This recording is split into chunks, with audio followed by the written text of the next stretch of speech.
इस समारोह में मैं अपनी उपादेयता समझता हूं। मेरी उपादेयता हर बार ब्रजेश भाई तय करते हैं। 2017 से वो मेरा इसी प्रकार से आर्थिक और भावात्मक शोषण जो कर रहे हैं उसके लिए मैं उनका आभारी हूं। एक आध बार तो मैंने प्रयास किया कि मैं यहां से बच जाऊं महाराज जी। मुझे लगा कहीं जहां दूसरी जगह ठीक ठाक सामान हो वहां जाऊं, तो उसमें फिर जब इनकी नहीं चलती तो ये महाराज जी का नाम ले देते कि महाराज जी आएंगे देख लीजिए आप। तो फिर मुझे लगता है कि महाराज जी का शासन है, सम्मान से बुला रहे हैं चले जाओ, वरना सम्मान से भी बुला ही सकते हैं।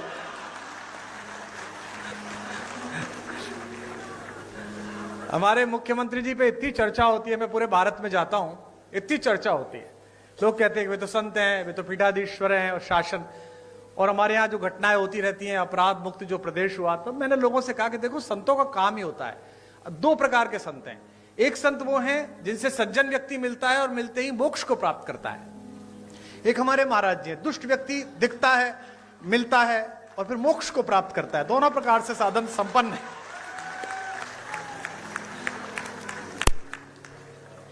और आवश्यक भी है, क्या करें, देश ऐसी स्थिति में आ गया है। पहले डॉक्टर्स RX लिखते थे, वो RDX लिखने लगे हैं, क्या करेंगे आप। तो ऐसे समय में तो बहुत आवश्यक है। आदरणीय रक्षा मंत्री जी ने बड़ा उल्लेख किया। मेरा सौभाग्य रहा कि अटल जी की कृपा, उनका स्नेह मुझ पर भी रहा, और वो लगातार अपने घर पर एक गोष्ठी करते थे जिसमें रक्षा मंत्री जी की उपस्थिति होती थी, आदरणीय दिनेश भैया की उपस्थिति होती थी।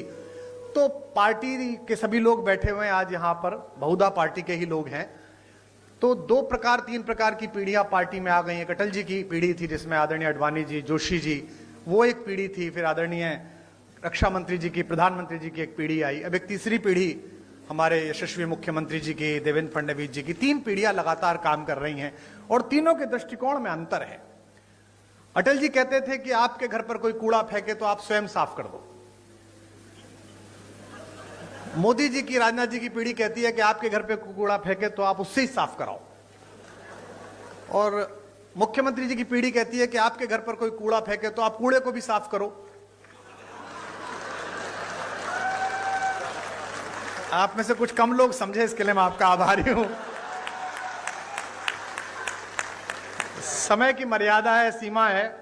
मैं केवल एक कविता सुनाऊंगा, चूंकि आदरणीय मुख्यमंत्री जी को जाना है और वे बहुत व्यस्तता उनके बीच है, समय है। अटल जी जैसे लोग किसी देश में शताब्दी में एक होते हैं। जैसा राजनाथ जी ने कहा, आदरणीय रक्षा मंत्री जी ने, कि पद बड़ा हो जाना महत्वपूर्ण नहीं है, कद बड़ा हो जाना महत्वपूर्ण है। और मैंने स्वयं देखा, हम लोग BA की पहली साल में पढ़ते थे। हमारे यहाँ के एक यशस्वी पत्रकार थे शिव कुमार गोयल जी, आदरणीय राजनाथ जी उनसे परिचित थे। अटल जी उनके साथ वंदे मातरम में संपादक थे, वे सह संपादक रहे थे। हमने एक कवि सम्मेलन कराया, एक कार्यक्रम कराया, सृजन महोत्सव, और हमने उनसे कहा कि अटल जी को बुलवा दीजिए। अटल जी उस समय विपक्ष में थे, उस बार चुनाव नहीं जीत पाए थे। तो हमने बुलाने के लिए गए और वो आ गए, और हम उस कार्यक्रम को संपन्न करने के लिए कहीं से धन जुटा रहे थे। तो नगर के एक उद्योगपति जो साड़ी का काम करते थे, उस जमाने में हम उनसे 501 रुपया लेके आए। तो जो 501 जिसने दिया था उसने कहा कि मैं भाषण दूंगा। ये बड़ा संकट का काम था, लेकिन अब वो 501 दे रहा था तो भाषण दिलाना था। तो वो अटल जी का प्रशंसक था। वो खड़ा हुआ और उसने कहा, मैंने कहा तुम ज्यादा मत बोलना अंकल जी, थोड़ी देर बोलना। बोले बस मैं 2 लाइन पढ़ूंगा। और उसने खड़े होकर कहा कि आज अटल जी आए हैं, बस मैं ये 2 पंक्ति पढ़ना चाहता हूं कि शहीदों की चिताओं पर लगेंगे हर बरस मेले। वो अटल जी के लिए कह रहा। अटल जी बहुत ठहाका मार के हंसे, लेकिन उस आदमी के संकोच को, जो पूरा मंच से घूर रहा था, उन्होंने ठहाके से दूर किया। और जब भी मैं उनसे मिलने के लिए जाता था, दर्शन के लिए मिलने जाता था, प्रणाम करते थे, उन्हें बाप जी कहते थे, तो अक्सर पूछते थे, अरे भाई उनके क्या हाल है जिन्होंने मुझे जीवित शहीद बनाया था, वे कैसे हैं। तो वह बड़ा कद होना कि आप किसी बात का बुरा ना मानो, आप सदाशयता से लो। लखनऊ वालों, आपका सौभाग्य है, आपके संसदीय क्षेत्र का सौभाग्य है कि यहां से अटल बिहारी वाजपेयी जैसे कीर्ति पुरुष ने संसद में शोभा बढ़ाई। और आज मुझे अपनी तालियों के बीच यह कहने की अनुमति भी दें कि अगर एक राजनीतिक विचार का विश्वविद्यालय है अटल बिहारी वाजपेयी, तो इस समय भारतीय राजनीति में उनके सच्चे प्रतिनिधि आपके इस समय के सांसद हैं, जो उसके कुलपति हो सकते हैं, जो आदरणीय रक्षा मंत्री जी हैं। मैं एक कविता सुनाकर अपना स्थान लूंगा। आप बहुत दूर से आए हैं, मैं क्या करूं, घर जाऊं तुम्हारे? हाँ, मतलब हद हो गई। ऐसा ही बुलाने वाला ऐसे ही आने वाले। इतने बड़े बड़े भाषण सुनता हूं। आज बजट का भाषण में सुन रहा था मुख्यमंत्री जी का, बजट में ये हुआ, बजट में ये हुआ।